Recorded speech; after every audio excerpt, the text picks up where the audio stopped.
Hi guys, welcome to my vlog, Mama Let's Vlog. Good morning, good morning, good morning sa lahat. Andito tayo ulit.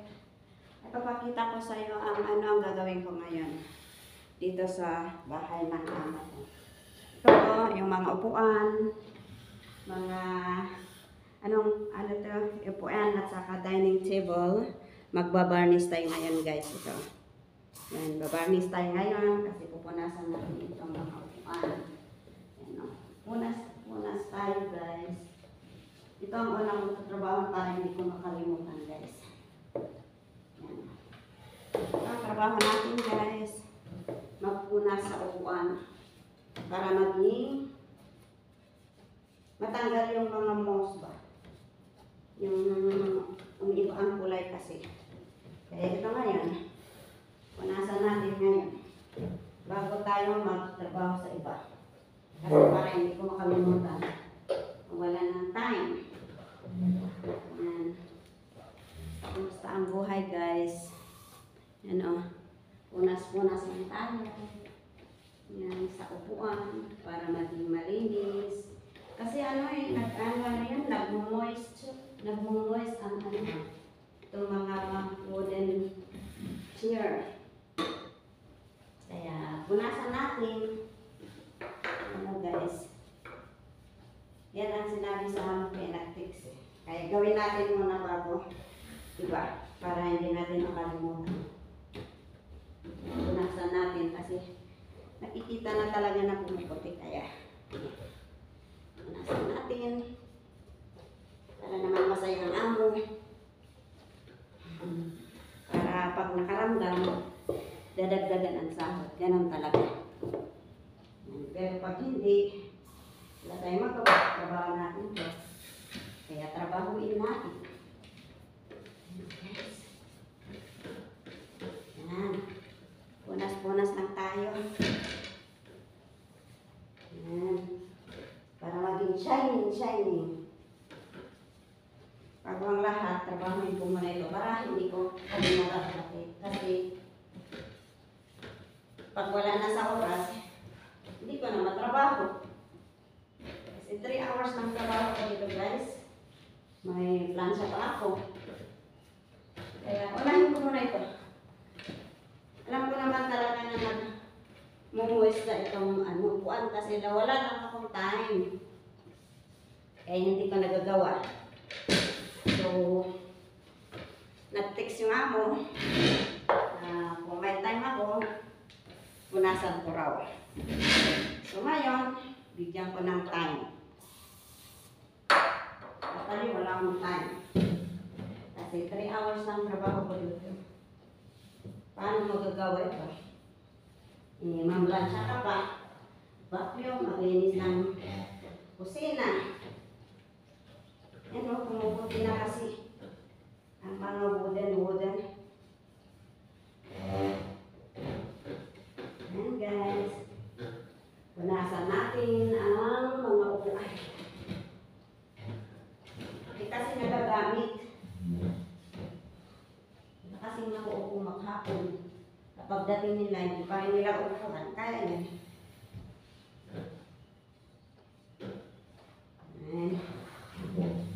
Ayan.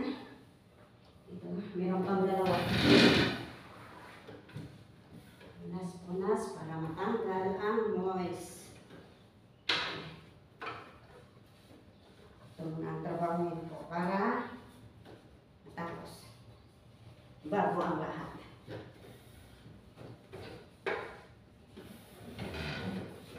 Hindi pala ako nakapagpalit ng pang-trabaho ko. Pinapawisan na ako. Mainit. Yan o, pumuputi na kasi. Para naman, masaya sila.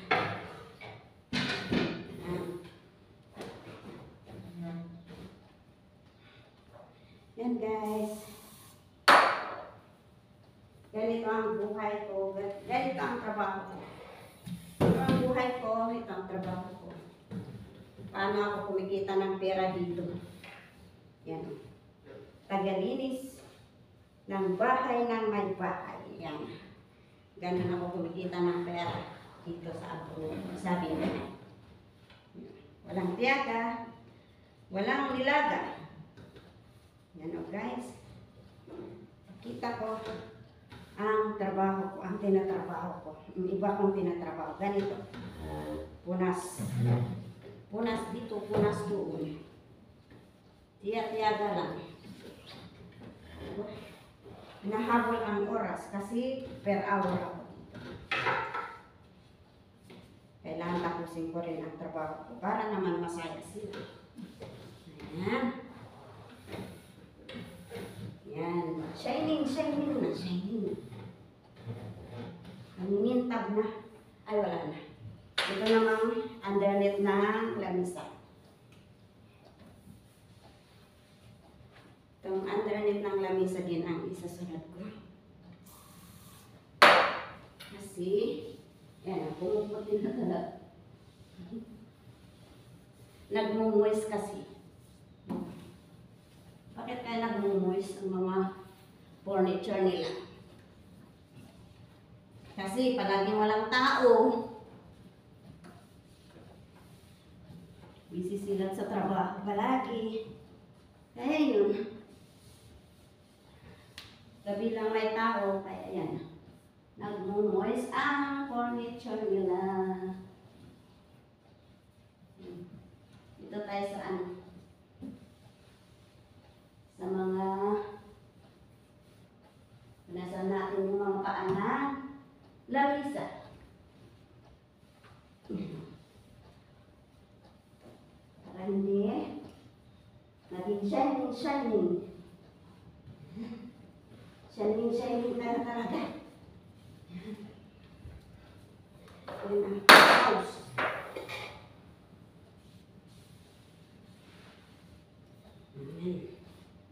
Shining na talaga kasi napunasan na yung noise.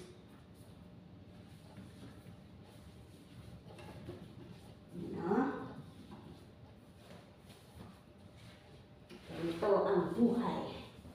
Buhay-buhay. Buhay-buhay ng katulong. Kailangan ito. Ayan. Wala lang amo ko. Wala silang pakialam. Kasi tinatrabaho ko yung trabaho ko. Ayan. Pag may sinasabi lang sila, gagawin ko.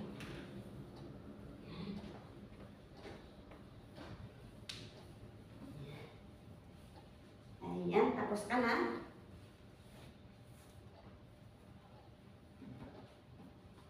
Ayan, tapos na. Hindi na namumuti. Ayan. Okay na ba? Okay. Okay. Done na. Done na guys. Ito naman. Okay, dito ko tatapusin ang aking video sa oras na to. Maraming salamat. Pinakita ko lang ang yung ibang trabaho ko dito. Ito yung mga pinunasan ko ngayon, mga upuan. Ayan, at sa silong ng lamesa.